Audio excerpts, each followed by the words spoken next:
विवाद का आरोप, इलाके को अशांत करने के लिए बीजेपी वालों ने रखा था बम।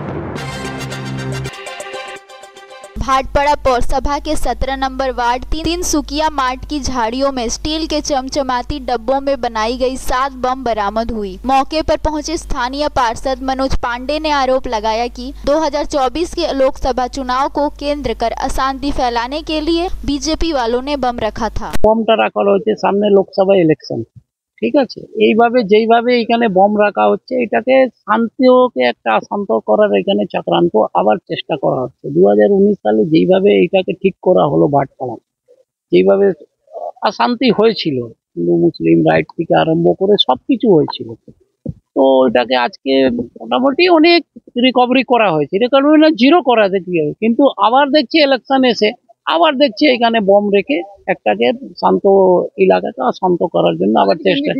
আমরা এটা কিছু লোক আছে যে এন্টি সোশ্যাল বিজেপি কি লোক আছে, ঠিক আছে, ওই সবগুলো এটা করছে। আমি প্রশাসনকে এসপি সাহেব আইসি সাহেবকে জানিয়েছি যে ভাই এর পিছনে যার হাত আছে, যে রেখেছে, এটাকে তদন্ত করা হোক। কেন কি সামনে এসপি অফিস আছে, বাচ্চার স্কুল আছে, ঠিক আছে, এইখানে এটা ঠিক নয়। কিন্তু যে করেছে বা যে লোক করেছে ওকে ধরে তাকে অ্যারেস্ট করা হোক। আর আইসি সাহেবকে এটাও বলেছি সামনে ইলেকশন আছে, যে এন্টি সোশ্যাল লোক আছে যে এইসব জানবেন কি এইসব কিছু করবে, তাকে ভাই আজকে অ্যারেস্ট করার জন্য সেটাকে ব্যবস্থা করবে।